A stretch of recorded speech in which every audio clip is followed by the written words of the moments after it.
UBC, Université belgo-congolaise, une grande entité éducative à Kinshasa, avec ses facultés modernes, sciences sociales, économie et gestion, développement communautaire et environnemental, droit, santé publique et médecine. L'UBC décerne des diplômes reconnus mondialement. Ici, qualité et rigueur sont les maîtres mots. Son grand campus, avec ses 2 tours jumelles, s'enrichit des logis haut de gamme pour accueillir professeurs visiteurs, étudiants en immersion, pour les échanges interuniversitaires et pour une formation pratique adaptée. UBC met à disposition une ferme agro-industrielle, une bibliothèque pluridisciplinaire, une salle d'informatique à la pointe du numérique, un cabinet d'assistance juridique, un hôpital doté d'un laboratoire d'analyse médicale, une télévision moderne et bien équipée. En partenariat avec des institutions internationales, l'UBC octroie des bourses à ses lauréats et assure le suivi du cursus du 3e cycle en l'étranger. Nous sommes sur Louosi, numéro 11 à 13, en face du Carrefour des Jeunes. Téléphone plus 243 816 000 634. UBC, une œuvre signée ambassadeur Mathieu Mobindi.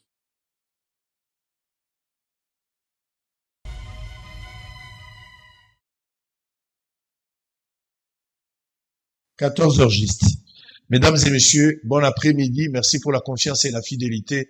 De tomber libino bolandi bolamo bisika bozwami avec espoir que nyonso eza na molongo boza ebele des milliers de Congolais éparpillés à travers la République démocratique du Congo. Bokola na biso na Sankuru, boza na Lomami, boza na Lomela, boza na Chikapa na Mujimai, bokola na Bosolo, boza na Kikwit na Idiofa, na Mbandaka, boza na Guadoli Tembote na bino, na Kinshasa na 24 communes na capitale, bokola na biso na Congo central na Madimba na Songololo, Libanda ya Mboka, na Londres na États-Unis, boza na Canada, Mbote na bino bande kwa Brazzaville, Congo, Brazza en face, na Bosanité Batouazan, l'Afrique du Sud et partout ailleurs. Alors, on va avoir 2 programmes. Trozami Laïté, on a adopté le système Moko de rester à l'essentiel. Nous invitons des experts à la matière, pendant 30-40 minutes, mais beti biloko eza essentiel. Comme ça, au kangi yango malamu, nandako. Otikali nango lokola mateya, olobite balobaki bo. Gouvernement perdu par naï, parce que l'objectif ici, ce n'est pas seulement de parler pour que le peuple a comprendre, mais aussi, décideurs, qu'à travers Bosolo et prendre des mesures idoines pour répondre valablement par rapport à des attentats et à la population. Il y a un l'objectif, toujours poursuivre derrière ce grand programme qui est très suivi. Les informations du jour. Le tout premier invité s'appelle Honorable Godem Pouy, le révérend. Il est avec nous ici en tant qu'expert professeur des universités, surtout en matière économique et financière. Nalingia paie sa point de vue par rapport à ce qui se passe dans les canaux de l'État. Il faut le consulter. Malheureusement, dans le gouvernement ou dans la politique du pays, des fois, toujours, on bateau et singulité. Pour des raisons politiques, pour des recommandations politiques, pour des parrainages politiques. Des fois, nous prenons des prostituées, mais tout on a place au intellectuel, au expert et singulité. Ça crée un déséquilibre. Et comme conséquence néfaste, tout le monde a que production et qualité, il n'y a pas de solution durable par rapport à un problème au peuple azali composé. Parce que tout le monde parvenu dans les néophytes, cette pratique, il faut que ça s'arrête. Assemblée nationale, comme information caméra démissionne pour permettre à l'institution de se concentrer sur l'essentiel et répondre aux attentes du peuple. Ça, c'est Caméra. Caméra salue son rôle dans l'alternance pacifique et ralliement des sceptiques à Tshisekedi pour refonder l'État. Démission de Vital Kamerhe et Christian Mwando regrettent une jurisprudence qui s'installe. Démission toujours de Kamerhe et Félix Tshisekedi parle d'une cuisine interne à l'Assemblée nationale et dit les considérer comme un allié de taille, à moins que Kamerhe ait décidé autrement. Kinshasa, un violent incendie ravage plus de 300 maisons au camp Laurent Désiré Kabila à Lemba.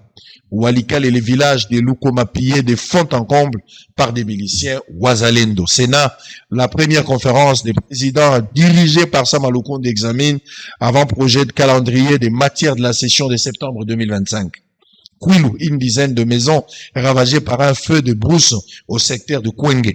Kinshasa, incendie au camp Kabila. Jacquemin Chabani annonce une aide imminente du gouvernement aux familles des sinistrés. Avant dernière information aux États-Unis, Félix Tshisekedi appelle la communauté internationale à reconnaître la génocide perpétré en République démocratique du Congo.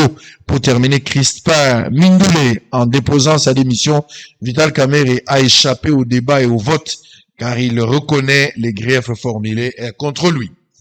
Et les autres qualifient ça de la lâcheté.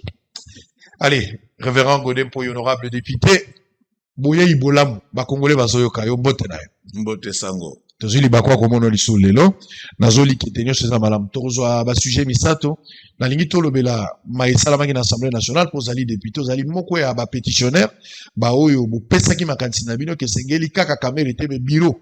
La plupart ya bato bakende, tolobela likambo wana, na bengi yo pepo tolobela mingi likambo etali makambo ya to ya dollar parce que tomoni likambo ya dollar non le bango penza na balangage eza ya balabala ndenge to lobaka dollar et mati dollar et kiti changement ezalité je voudrais qu'on parle un peu et puis après to lobela likambo kano l'état outi kozwa na conseil des ministres pe balobeli yango ke kobanda lelo balingi lisusu te bato bazali ba étranger bapaya bazala mboka na biso bakoza na mikanda me bakwa kosala lisusu te mombongo ya biteni tobenga yango na ba détail bango batika la bateki ya minene mais biso mo bakolo mboka ndenge zaka na mikili nyonso toteka na détail on va en parler tout à l'heure alors to banana na likambo etali dollar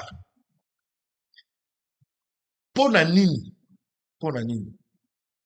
kofuta ndako ya Congo eza dollar kofuta Minerval eza na dollar même l'état lobi mais Minerval to futa ngaka na dollar dot otozo balela basi eza ka na dollar hôtel oyo bato bakokota eza na dollar nyonso tozo sala eza na dollar même na offrande na église moto azopesa dollar aza considéré na mwa valeur par rapport à moto apesi franc pourquoi dollar ezozwa lokumu likolo ya mboka na biso par rapport ya mbongo na biso eza franc congolais tozo yembela mais eza la lokumu ya se koleka mingi dollar pona nini. Merci Sango.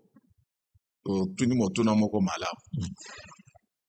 Mbongo et komaka na valeur te parce que bozwi ba ordonnance, parce que bozwi ba décret. Dollar aza na histoire na ye. Soko tali na avant première guerre mondiale, mokili mobimba banda kolia livre sterling.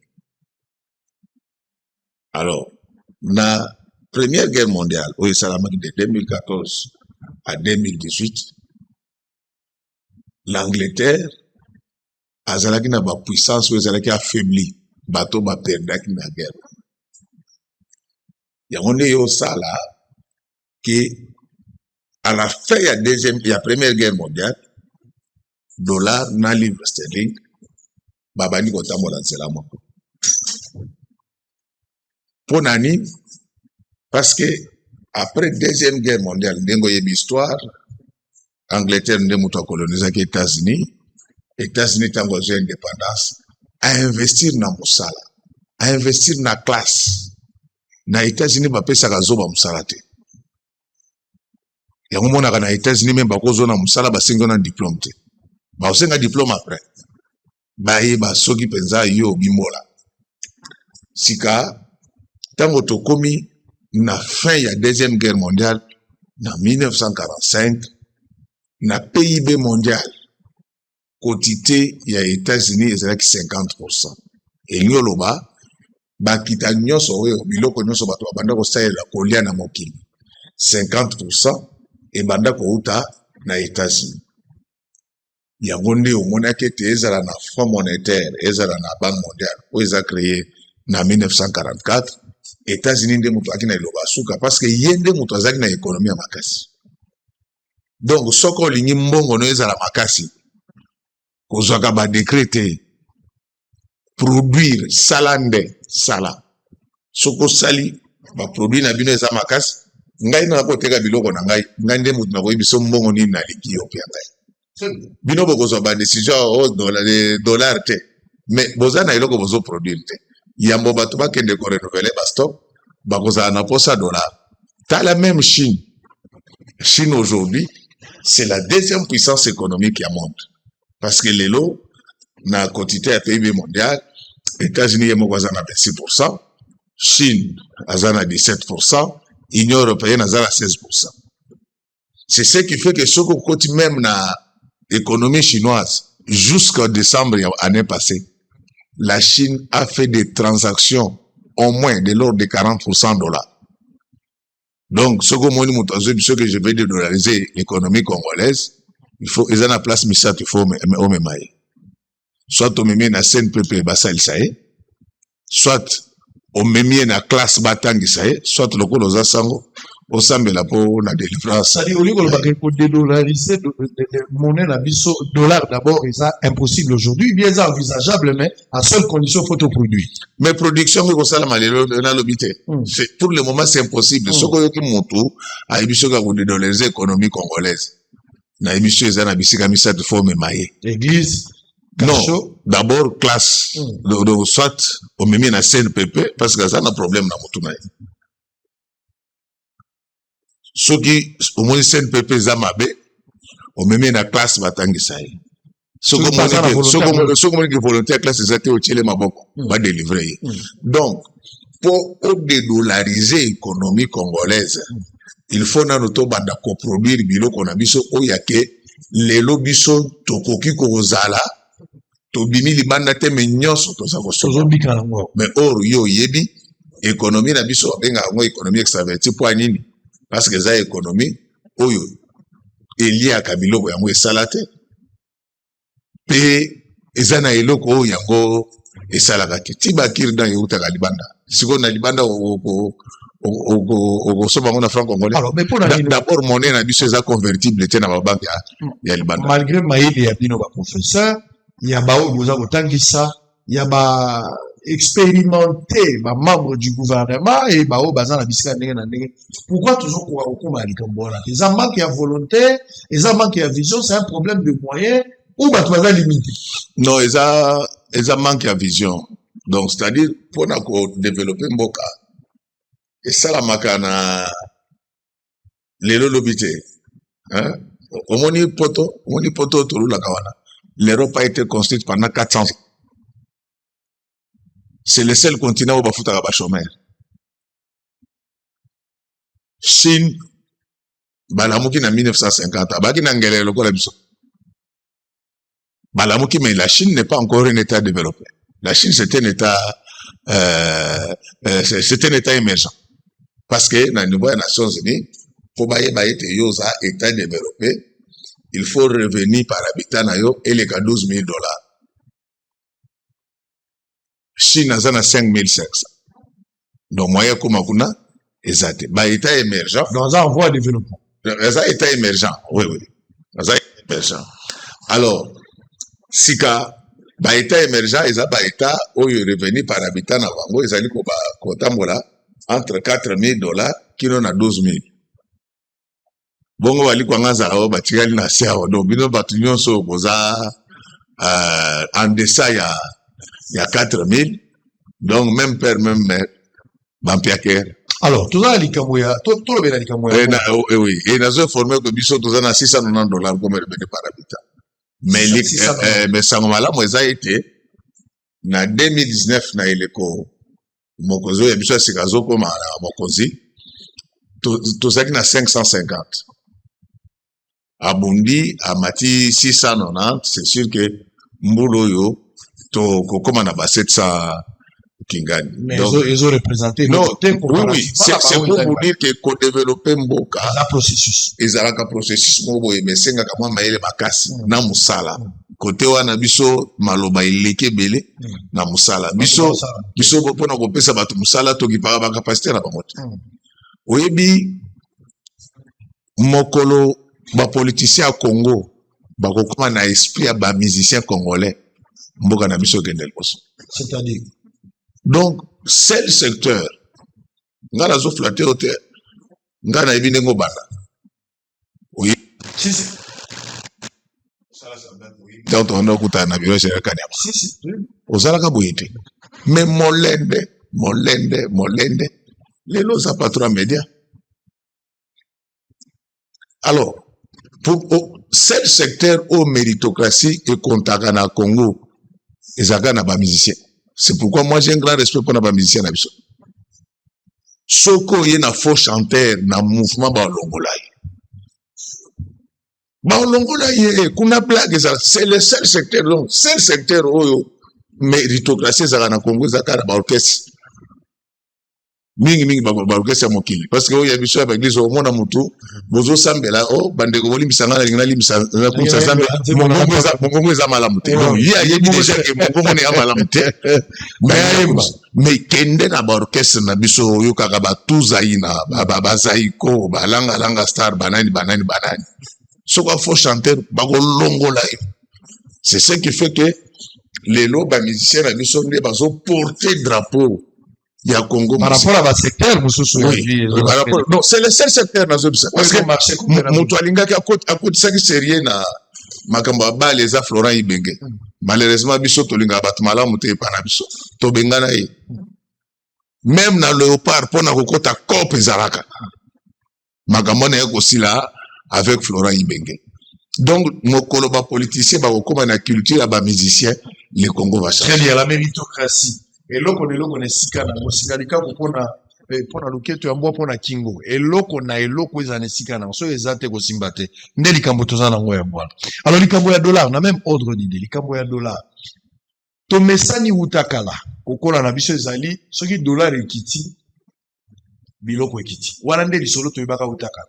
So abi dollar ekiti masango ekiti dollar ekiti balo bilamba ekiti dollar ekiti togo kabwe biloko nyonso tosomba pa mindele ekiti mais ça fait un temps tolo baloko la sikabo to vanda kiawa na mibu eleki na gouvernement ya kala dollar utaka tango matata ki to hérité dollar na 16 dollar matimbango ke tito ko koma na dollar na 28 to kende kutu 29-30 gouvernement on est bimi gouvernement actuel bakomi na kati ya gouvernement oyo baye na lisolo na bango pe ya dollar félicitations na bango basali mbula mobimba tosali une année tozoke na ndambo sikoyo dollar ebouchaka te au contraire tokomi koyoka sango kutu dollar ekomi na mois 27 ne toutaki na 28 to féliciter gouvernement oyo pour na stabilité ya monnaie ndenge tomoni mais le constat eza que biloko na wenze eza komata biloko eza okita te ndenge ni ozo expliquer phénomène contradiction wana entre to ya dollar ozali fixe par rapport à biloko ezomata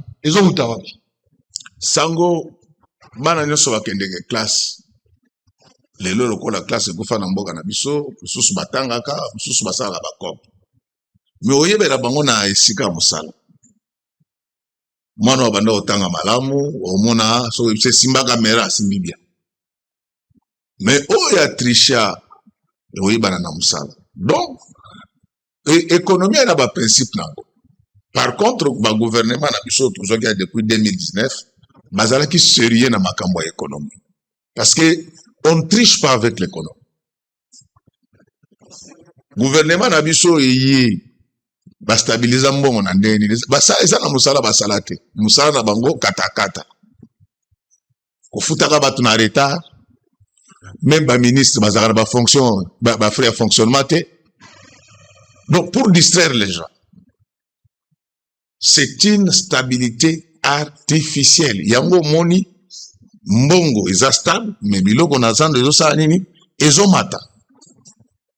Pona nini nazo zomela esaleli na bango. Bango baza bien bango na bambongo na bango ebele. Tango zo futa fonctionnaire muto amesana kozwa $200 na ye. Oli opesa yango le 20, oli opesa yango le 15 oya mwa okuna. À chaque côté déjà nyonge pas kambisi. Mwana wana kambisa yako komenase chaque tongo papa wana asali hypertension. Pona makambo ya bosambu lokola ocholo bawa. Tango ozali kofuta batu na retard. Ozali ko empêcher batu wana bakende kosomba biloko na zando parce que bana mosolote. Du coup ozali ko tuer économie. Yango sur les papiers, bazolo ba stabiliser monnaie. Mais nazando ta lezo salanini ezo mata soki ko stabiliser mbongo réellement biloko ekitakata na nini nazando na oyo esali ke mbongo ekititi na ba 27 gouverneur na biso ya banko risika azo appliquer stratégie au balobaka parce que avant ya gouvernement va sala o babenga na économie compression des dépenses. Mais stratégie on ezaka mabe parce que suka kamabe suka na ba soulèvement.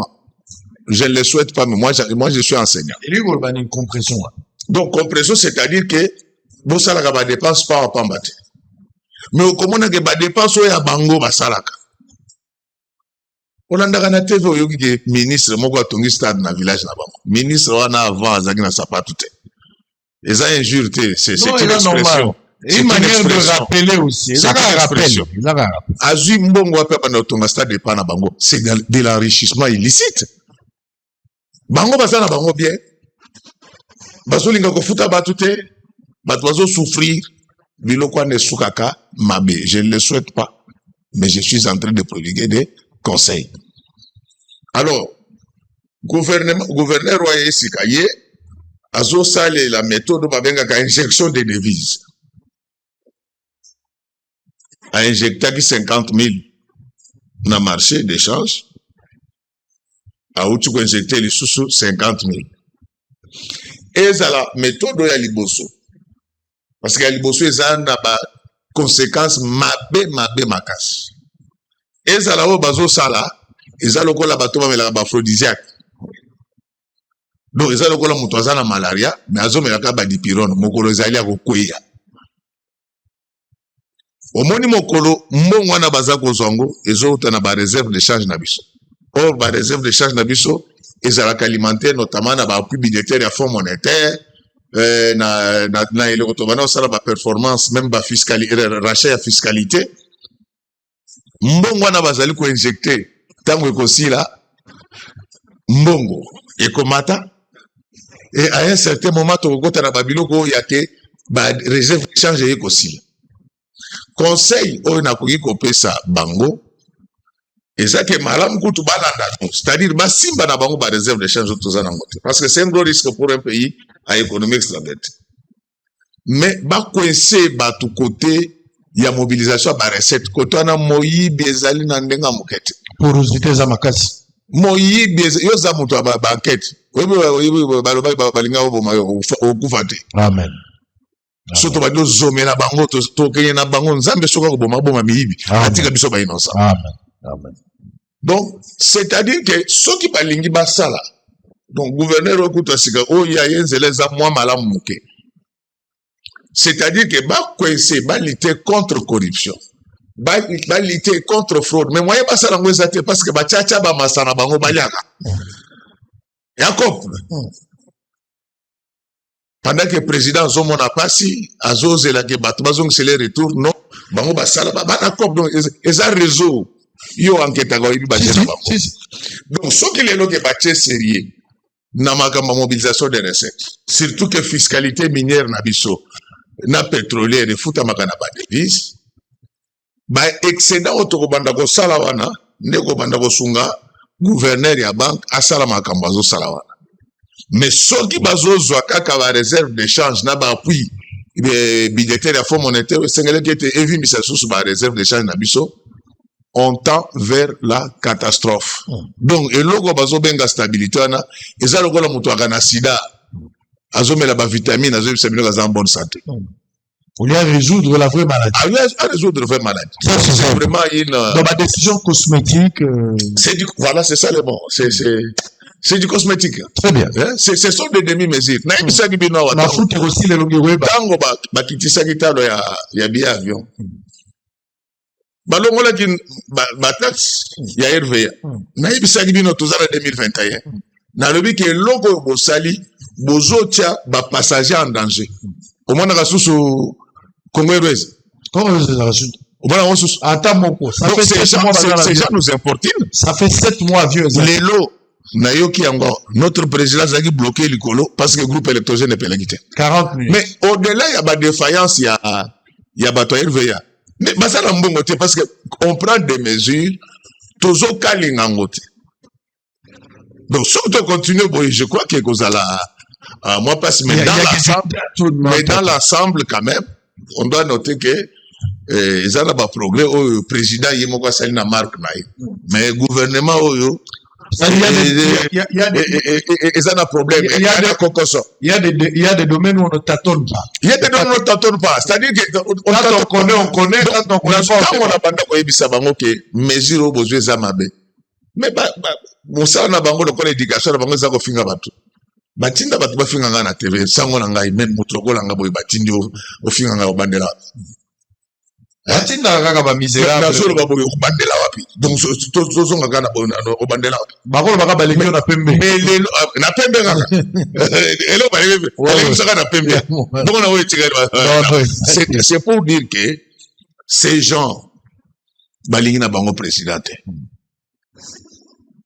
toujours imaginez-vous que mokolo wana soki nzambe atiaki loboko te lelo tobeta liso que avion afatie pas lelo liso et puis courant ils ont les pas kende te même l'eau non donc c'est-à-dire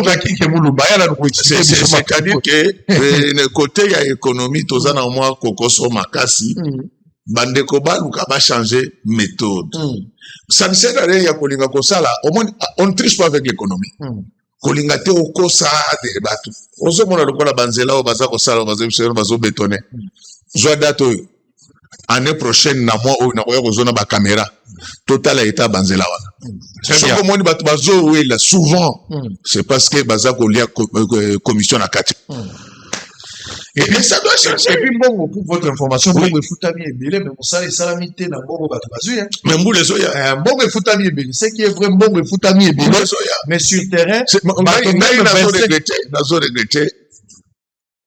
nazo regretter pourquoi bato ba welaki côté ya bato akaki avant donc il fallait côté au moins dans l'évangile il y a des priorités et ça na mutu mususu ba bongo ni motema donc ba effet d'entraînement bato ebele ba ko sentir ndenge bible les autres paquet ba mona misana na bino ba kumisa tata nzamba za likolo imaginez-vous soki miyibi oyo tozana bango na bongo ni motema maintenant congolais non soko yoka sentiment on a le problème makasi na mais sikoyo bino bo non bino yo za sango za collègue na ngai bo il côté bato akake ba convertir après faut ba boma ka miyibi siko bato akake nyonso ba ye pas Jésus miyibi balingi na bango allez on est en direct serrez vos ceintures. Alors nous allons avancer tous au deuxième sujet puis aussi ça la troisième sujet deuxième partie on va voir Monsieur Bertrand et Wanga. Bon, tout continue dans la deuxième partie. La deuxième sujet, je voudrais que tout le bénadano, l'ina yokayo, oza moto, oza expert, nazo monate, n'eto sa l'émission, bon, ouais, pourquoi bando critiquer, bon, ouais, ko critiquer en fonction à nini. Parce que il ne maîtrise pas ce que vous avez comme expertise, comme bagage, comme connaissance. Et ça, va comme s'il faut kangamunoko, pesika litoi, oyoki. Et on a le dit, quand on connaît, quand on connaît pas, on demande. Ça sert à rien de s'agiter. Gouvernement Zumokano.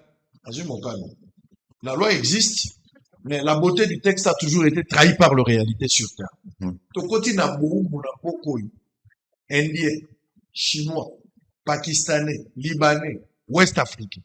Tokoti na boko. Barote que la biso gilette moko banimisi na kati ya carton Libana lobiso a gilette moko 100 francs la pesi. Ou anazote ka kamondele moko la route.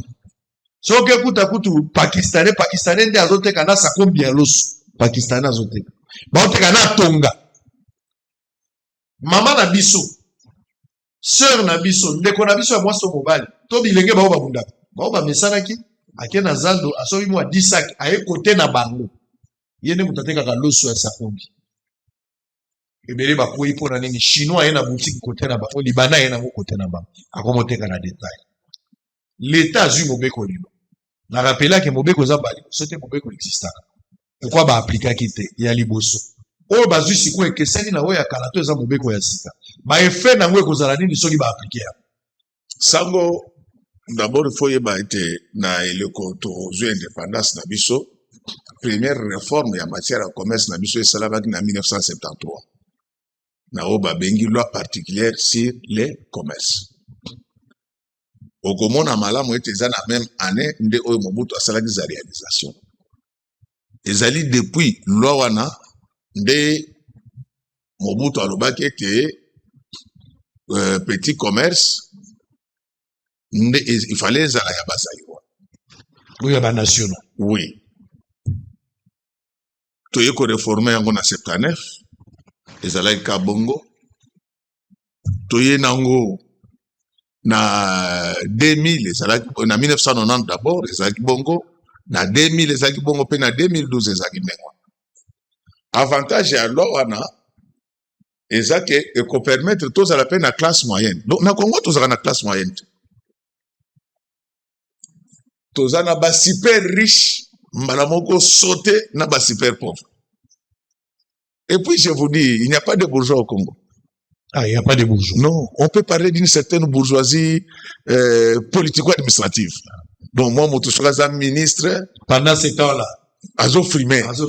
Azo moi directeur, na moi régie financière, na moi société commerciale, mais ba longolaye. Bourgeois accidentel. Oui, tikela 5 ans. Nazo tunayo. Au moins, on a su vite à gagner ce match. Mazemba gagner ce match. Soko talibien.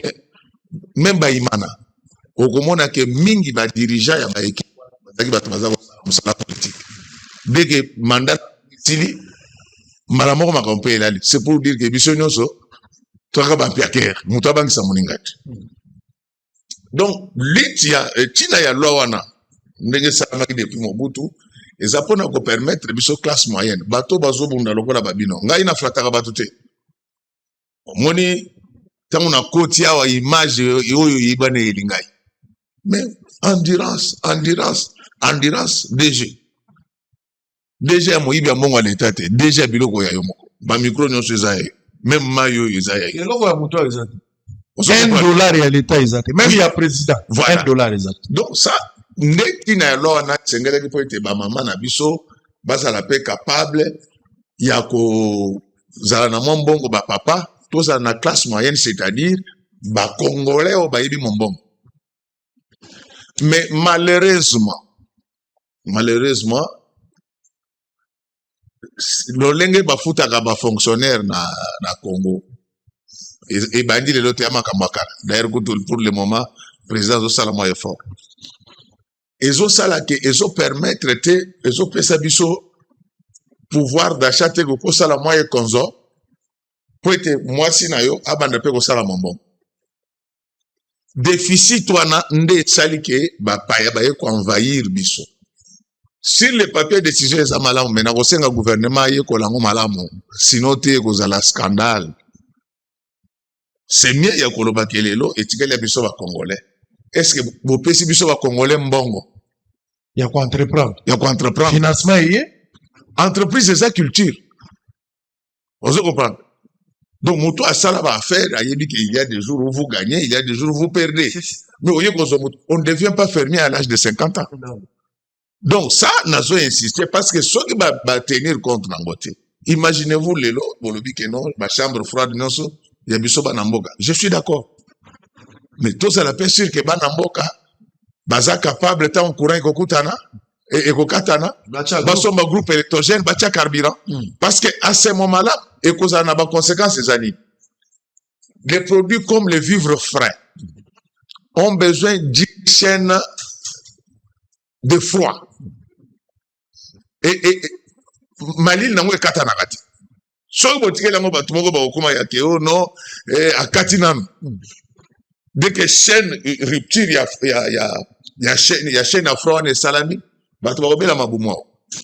Donc, si le papier de décision est amalable, et puis encore, mais bah accompagner Yango. Il faut accompagner, mais Nengo Zoloba. Quelle sera la suite? Il y a ba Libanais, il y a ba Chinois, il y a ba Pakistanais et autres. Bah, oh, bazar déjà la cité na biso. Mateke la biso déjà biloko en détail. Il faudra remplacer par le Congolais. Ça, c'est un problème. Et yo o tika bunate infrastructure parce que pour na banda commerce en détail. Faut na za moi liga. Donc nous se reposer problème. Bande ko na biso bakalinga makamu na bango. Tala ndenge balamuka kaka boyo. Donc on dirait koloka. Autre côté suko battre. Na tuna bango na lobi mais est-ce que bino makambo bo sala kango na nkopo na koboma Congo bien za ka bolingo. Depuis baboya côté ka cobalt.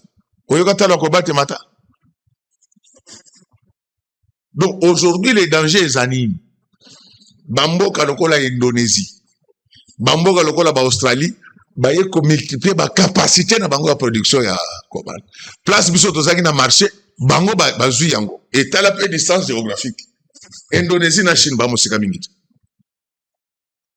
Au voyage à Kamingi, oyebi ke Indonésie na Australie ba sa ba voisin. Et tout ça ce sont des choses chez nous on ne mérite pas. On se réveille comme ça.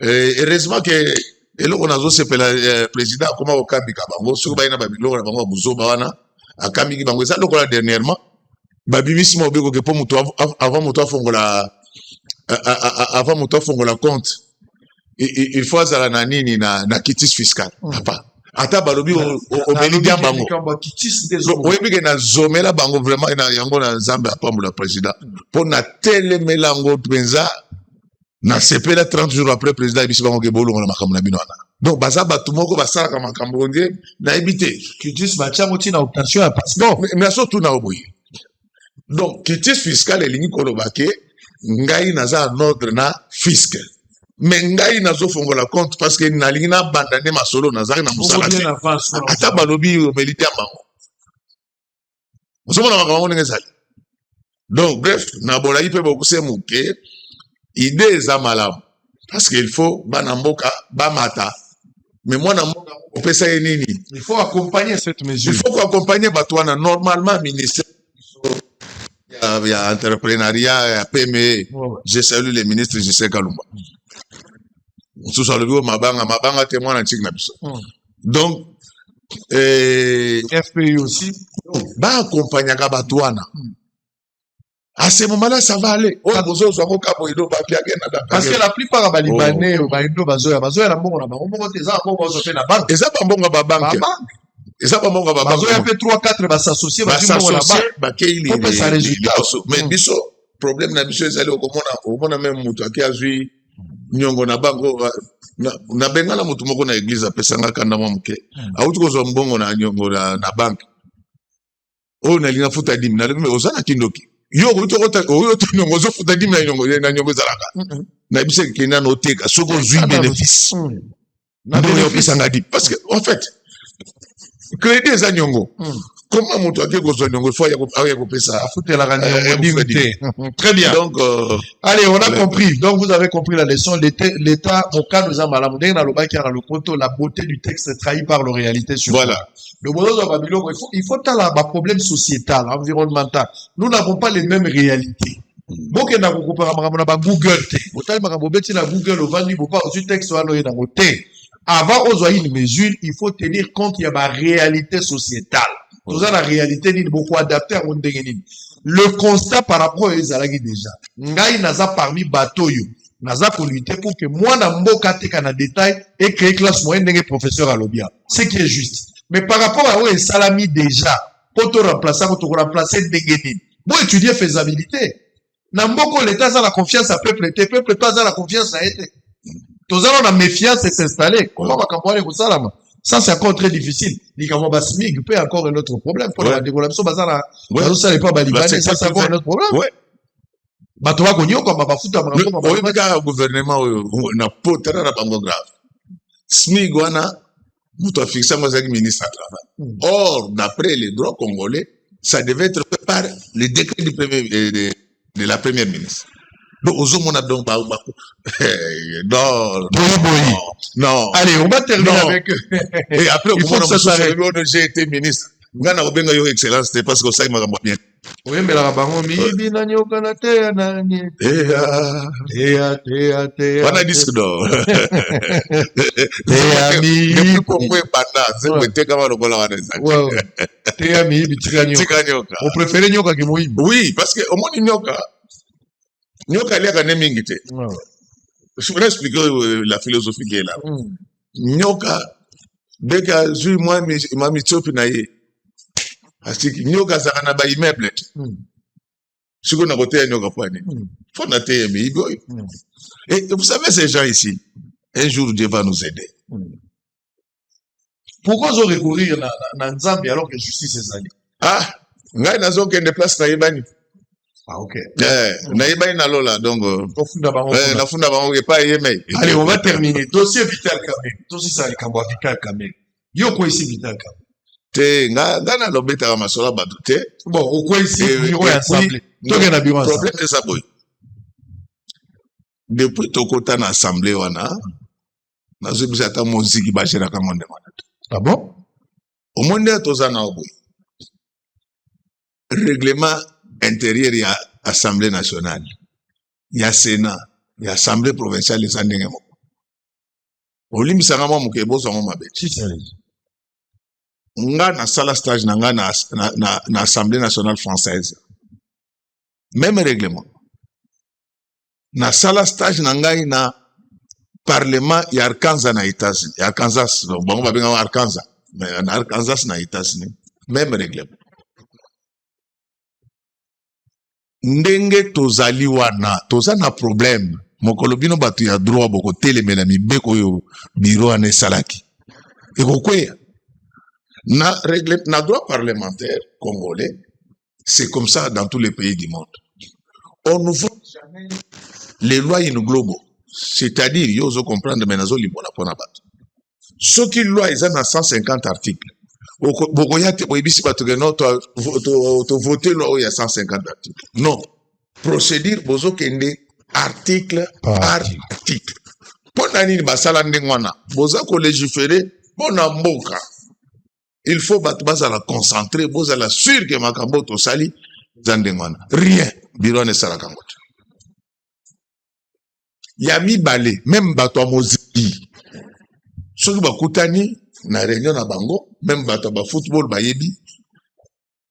Premier point inscrit à l'ordre du jour, ezalaka ko valider na no PV ya réunion passée. Na Assemblée nationale basala kangote. Bazaka na PV tenenge basawana. Tant que tu me regardes, basalango 2-3 fois, batiki. Il n'y a pas de PV là-bas. Et loko yaki kopé ça va tout kanda. Ils ont des makambo gestion ya bongo. Ils ont des bako sabino anate o ba député bazo senga ba bongisa. Te lokota. La constitution. Tala ezambongo oyo gouvernement tindaka déjà. Règlement et lobby bango kutu basa na chance na Assemblée nationale basa la une fois là mais biso na Assemblée provinciale qui 2 fois là au koya on l'a dit batu ke talambongo batindaki na saleli boye ba pièce justificative ya bon on a combien on a un montant et ça va la robelo ko bomba et ça va 40 quelques milliards de francs congolais na bomba eloko nini ça va peuple kwa l'état na bomba te alors règlement intérieur et lobby tango bino bureau bozo ya ko présenter gestion wana chaque groupe parlementaire a kozwa délégué na ye o ya sepeli na ye atindi po atala soki makambo bolobi eza son to vandaka boyono botinda 3 par chaque groupe parlementaire il faut tinda 3 personnes ce n'est pas dans les règlements les droits parlementaires c'est un droit écrit au koya kaka boyite o changer ngo na monoko. Et pire encore, tozela rapport ango yakate, bayeko bimisango rapport mokolo clôture na butu. De batali balobi me oye komili seki. Mais biso lokola baby ke biso toza ba révolutionnaire, ngai makamana banoli ngoko tangote. Na yiko ko tango non seulement que boyebi ke bo gérer mabe. Bazui ba moi quelques journaliers. Ba journaliste bien na Congo bazali. Batokola ba bino ba Jean-Marie Kassamba ba Beledou boboza ebele ba Lusakweno ba tout des gens respectables ba Thierry Kabundi ba Eric Ambago ba boboza ebele boni ngai ba oui ba Charles Kenkankou ba tu es bien ba Jono ba Kin 24 ba journaliste bien bazana ba moto yebi ba Rachel Ketita ba Delphin boli mistanga ili cesari oui Pascal Onji oui mais on va ramasser ici les gens qui ne vivent que des mensonges bango musana bango kosela ka na benga bango ba BCRS nga ba kosela nga makamana kangisa bango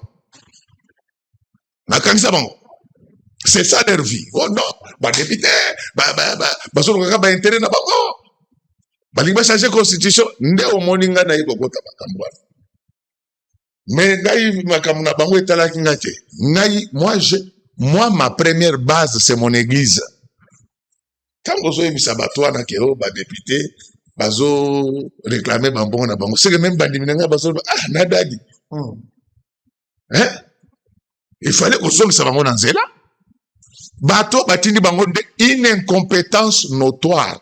Papa, même na moziki, il y a des PV. Kende na assemblée wana PV zalakati. Ya ba plénière to salaka. Tolobi tolembi. Omoni ba uno ba bureau na ba votisa wana. Un Congolais courageux, même ngayo jour na dasuka. Na ko saisir cour constitutionnel to kwanile bango po bat baye baké ce pays na yebité lokonini to sali diable. Donc vous voyez les problèmes. Alors balongwe kuna ote ba fausse signature lokuta na droit parlementaire na biso yoza je dis aux kangamara. En fait, lorsque les principes selon lesquels la fraude corrompt tout, ça ne s'applique pas robotiquement sur des actes collectifs. Et ça, donc, on a eu un zongo, oye, boye, na villa, oh, bazote ganda, oye, somina, avant, somba, otini, avocat, on a cadastre, conservateur de titre, sali, lo, bamikanda, non, da, kwane, sabie, somba, o sombi, pe, accueilli à ya, sali, bamitation.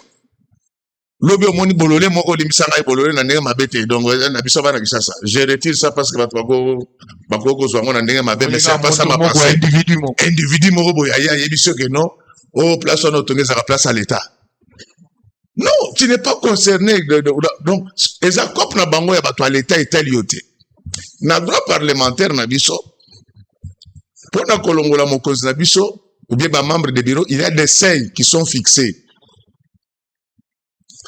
Eliolo ba ke soko kokisi sei wana e olega nango mais lokola to constata déjà que bato to longolaka parce que biso eza vi na biso nga oyebi bolongolanga mbala combien temps on a assemblée provinciale bolongolanga na tongo na zonga na po neto depuis to comprena wana to yekosala ke soki to kuti mutu asali fausse signature mutu wana nde to kokangisa mais soki sei eza respecté et olega nango et ce qui était quand même bizarre c'est que balobi ata oza avocat ngo mais yo osala droit est-ce que na programme na bino bozokura droit parlementaire non même na inikine partout il n'y en a pas ezalaka eloko biso ba député exactement et il y a même un droit qui s'applique il y a même une jurisprudence toleka bakaya ba mabunda bakaya ba président oya IDPS Dani Kabunda mais on a élagué ça et il y a même un professeur français qui a écrit sur ça le prof Alain il dit ceci que la bonne foi est une arme pardon la fraude corrompt tout, c'est une arme contre la mauvaise foi. Mais elle ne s'applique pas contre des personnes de bonne foi. Nous sommes des tiers de bonne foi. C'est-à-dire que sur les 200 quelqu'un, Sogibino Boche, ici, Tinek Batabino, Basala, ba fausse signature. Biso, 125, et tali bisote. Et je t'informe que tant que va vérifier, Bilo, qu'on a ce batouana, on a autant de salokota, Batunion, so bazaki identifié. Donc c'était une manœuvre dilatoire. Dilatoire, juste pour salir les gens. Oui, mais là, voilà, avant même rapport et à commission. Avant rapport, donc leur problème c'est désorienter l'opinion. Créer un peu des mais comme ils ont fait ça, donc comme ils ont fait ça, Togobimise vino ba chiffre. Togosenga ba audit na bino ba IGF ba cour de compte benga ba tonate. Biso mo to na matière biso mo to auditer bango. Ogoyoka sango. Oya sango. Ogoyoka sango. Donc na koyelo on va rappeler ngai. Dès que to siso dit toi na koyelo ba chiffre. D'ailleurs yo pe osaka ba enquête que des gars mushi. Okoye ko enquêter makambo na pas. Bien sûr. Mbela yo pesa officiel mo na ebela ko na kota tena sila tena kota. Na sila tena kota. Na zalo na makambo ya transport mais na kota. Oui, ça na makambo ya transport. Place incompétence. Donc bref na oyo moni parce que lelo na moni batu bazui ba matière na ngai bakangisi na bandeko ya bureau ezanga mutu na sala moto ezanga batu ezanga batu kaka c'est qui ndenge sala yote ana c'est-à-dire pourquoi ici bureau te par un mot d'ordre non de combine politique mais pour le changement de constitution si c'est ça qui se dit on va terminer par là confidence ngai ndenge na zaboyi d'abord ba yebi ke ngamba biloko ne kota eparangati mutu moko yeko yebisanga ke non et salaboye rien. Et je te dis, pour mon que baza bato ya motema mabe bato lokuta ba kendeli felo. Avant makambo kaka na makambo etelemi. Na sololi à peu près 30 minutes na secrétaire général IDPS. Na li solo ata mbala moko ta ibisinga ke ono makambo ezole kaboye salabo rien. Donc ezali kaka omoni na vie hein. Soko bozoyi baba kangi bino. Boye bakenzamba lingi bino bokeleli felote. Ole ko banda ko salir image ya ba député o bazoluka ba intérêt na bango. Non, ezali kambo intérêt na bisote. Tozo bundande makambo ya ordre, na makambo ya gestion. Soki biso ba législateur to gérer malamu. Ba toto kende contrôler to la sabango musani. Donc bref, très bien. Makambo parce que tout au début, comme le reportage j'ai aimé quand même Francis et Augustin Kabouya. J'aime ce côté-là. Il a quand même renié l'UDPS, n'a échangé, a ici, que Makambo Kamer, et puis surtout, bien voté. Mais je t'ai dit, j'ai aimé quand même cette sincérité. Kabouya, mention spéciale. Et puis, mon nègre Zaboui. Bami Bali wana ba démissionner Nzamba Pambula Bango. Bao Bazo Batika Luana. Il faut répondre. Kamere Baokangae. Mais na ebité wana ça va député. Oui, qui ngana mettre masora ba.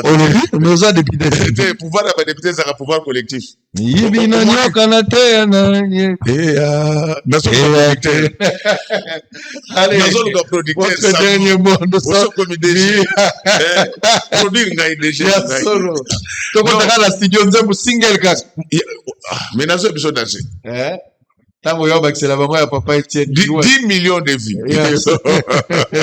Allez, votre dernier mandata baba bandeko. Toyaki wa pona ko solola na bino makambo ya économie ya mboka na biso. Tolobi teke toleki baninga na maele. Mais gouvernement na biso amema biso na zamba. Président Fachi a sali ba performance belé depuis 2019. Babiloko ya ba stabilité artificielle en bongo. Dollar est telemi mais nazando biloko ezo mata elingo lo bage basala ngomala mingite. C'est bien nazo sepela na ba konzi ya banque centrale ndenge bazo sala injection ya ba devise pour mbongo ekitele susu. Mais on appelle ça en économie c'est de l'aphrodisiaque. Biloko ne kosilisa ba réserve de change na biso to kozongela pasi na biso akaleza malamu. Solution to sala lokola ba musicien méritocratie. Donc, mon tout ça vraiment. C'est-à-dire que méritocratie à tous les niveaux. Méritocratie, c'est quand un gouvernement. Donc, il faut abandonner le gouvernement. Mais, bino pe bato bo votaka bato. Mais tout le monde nous avons voté que yo na makambo l'État égale combien? C'est ça le problème tozanango. Naba ba sepeli te nzamenanga problème. Amen. Tous monsieur Bertrand Wanga tout à l'heure, il y a un secrétaire général, il y a IDPS depuis Kala, il y a pardon, il y a UNC, il y a Vital Kabel. Quand Kabel a tiki Kabila yé bateau baïka au PSA Mabou Bezaba. Il a travaillé comme secrétaire général. A Ebi Kamere et belé pour les gabatunere bazoluba. Azarachou la Kamere était sur la Kamara Kala. Azaraga la prison. Nous allons parler de son expérience. Lelo Azali responsable à Congo Airways. Mais tout la épée Azali mpaka par rapport à bateau basé la lecture et à maïtali politique. On va tenter de réfléchir et de donner quand même le point de vue. Nanzela là bien sûr par rapport à tout ce que tu retournes à l'Europe Mituna. Nalga qui revient à Bolongo na plateau pour tous voir les Bertrand Wanga. Otala, fonga la Boloba Bilongo na ndenge na Haïti. L'État jumoka na resomba ba train. Na otuno likamwa métrokine. Po yo zalaka. Naïbia sasa. Naïbia Obolongo a désobé télévision sur la yango na ngende na zomo mbodi ya suka. Métrokine le projet ezalaka nini ou ensemble avec ça nous zomo ba détail. Parce que là on a tué le comment on a dit ça ko sepela na. Donc les gens qui ça na biso, na ça revera mon la ça. O ezali sasa na masina. O ezali battre l'état sombi. O ekokende ti matadi de ce côté kuna tanzele za bakasite mais battre ezotambola. O ezanzela ya matadi te. O eza bato bakolongwa gare centrale tokokende ti na masina. Siko train yango eza menacé. Yango wana zomona on a train na basak. aye ko batela nzela lokola bazo batela érosion onde sika train koleka yo za député na mboko ba électeur na yo bato batieli yo motema bakolinga nde awa nde ozomona wana ntango ozomona makambo ezosala on va suivre un élément epesa yo mwa oyoka bana bayimbo banema tolanda élément wana tozonga opesa biso lisolo ya métrokine na point de vue na yo parce que métrokine pourquoi besoin appliquer yango te c'était un bon projet ou un mauvais projet pourquoi ils ont s'appliquer tetilelo na lingo pesa point de vue avant la tika totala na image.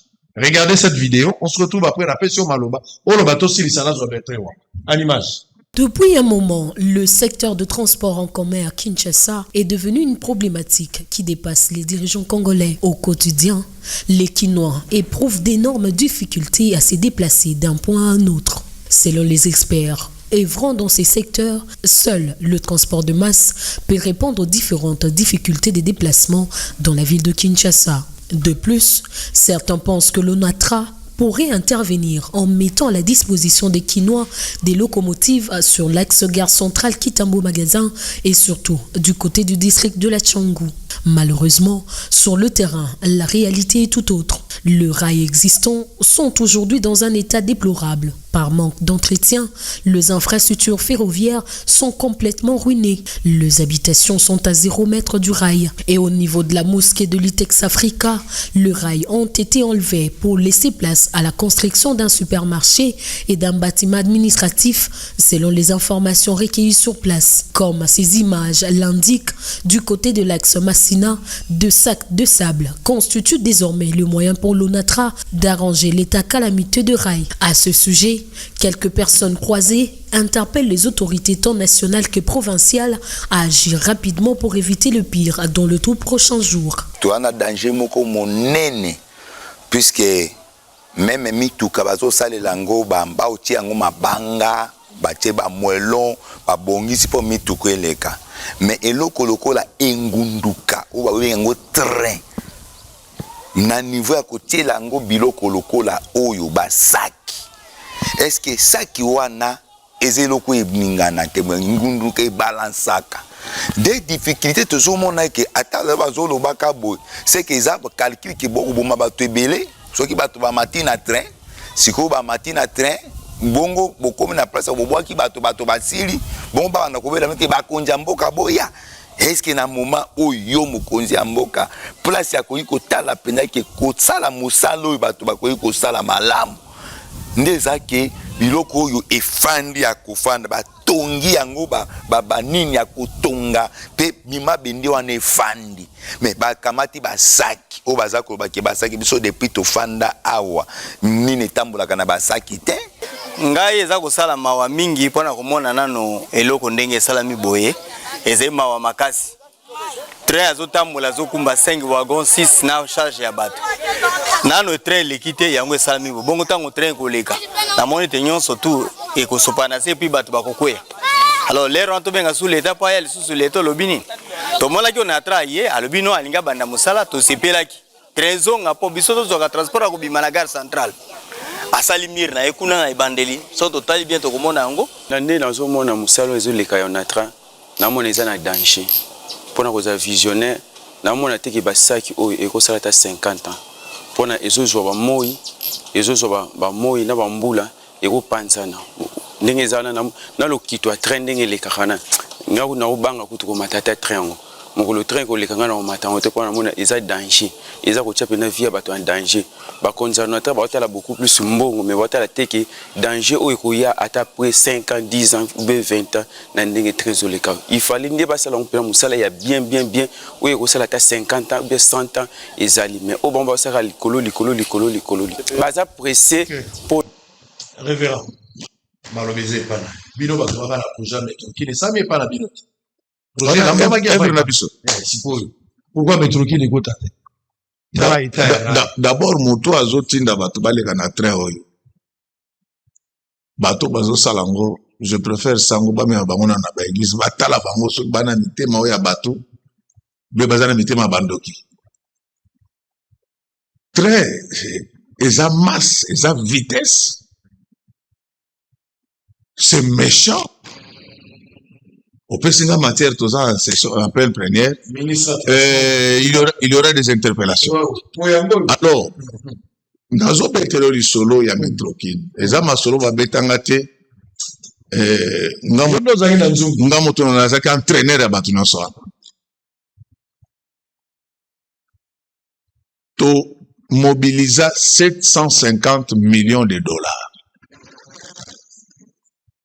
lini tobanda misala bato ya Zaïre sep lelo ekoma Congo sep oui balimisa ngai parce que bakombo yango echangeaka mpe makambo echangeaka te yango le nabelisaka motu na ngai nachange nakangaka makambo natikala ngaka na Zaïre sep bato ya nini ya Congo sep baye koyebisa biso na bino mais ba pipeline eleka wana donc soki tosalaki erreur ville ya Kinshasa ngai etikala sans carburant na mbongo wana tolongola 5 millions de dollars pona ko désintéressé bato bazaki na po ba changer bato le quoi après bato a SNEL baye bato a Régie des eaux mandat ici la gâté to komi na so bato longwa financement na yeko koma 1 million 150 000 dollars 10 millions ouais. Non, na 1 milliard pardon. Merci à la 750 millions. Lapsus. Togomitri na 1 milliard. Parce que nous, montage financier, il a la maîtrise de ces dossiers. Nazo bisabana qui ça clair. Batunde babana olinga bali commission na ilo kwana. Yango moni e balukaka esika moko. Donc na ba français ba yana mbongo. Ba chinois ba yana mbongo. Omoni ngai nasina longo ville Kinshasa na kobeta masolo ana te. Donc mais c'est méchant. Je vais t'amener biso tozo la musalika mango. Nazo memela yo DG ya Metrokin. Mwana mobali wana azo souffrir. Bakobo mataye. Motema mabe nini. Ba commission ko bolia ngomba la boni. Na ebi ke ye akozala na courage ko bango te moi je m'assume. Totika ba financement. Mais ce qu'on a dit, c'est. Moi, je prépare aux travaux préparatoires. Bateau, balingi kaka, baliaka, mais koya kotia bateau na via bateau na danger boye, ezali mabe. Et puis, barayo, il faut balongolango. Au moins, c'est très moderne, hein. Écartement, ezali sous écartement. Na ebi ke DG ya ko banga soka ya le monoko ngana ko zunga na ko lobanga na za ko lobela peuple. Botika Metrokin asala. Soki makambo ya pipeline ya septe na linga na tika la bino des souvenirs za gizando na Metrokin. Mais soki na lobi ke zanga moko na kosi. Hein 50-50. Donc 50% na ngeza makambo zo mona. Donc osali bien ndengo la musingai nazo sala tout na bobengela o DG ya Metrokin na ebike ba kolongola ye metoko bunda kolongola ete na to komela même si faut komela na yemei to komela ye tout na l'assemblée nationale ba protéger wana mobali wana tel eloko na ndenge concevango donc pe wana ekotambola ba commune nyonso ekokenda aéroport ekekisuka ekoti limité tala. Allez, on va revenir plus tard. Merci beaucoup, révérend Godin Poy, professeur des universités, honorable député national. Et c'est mon ambition d'aller à chaque fois sur matière étalie économie. Banana quoi dans quoi baïbi bazogi déjà autre. Ma étalie économie.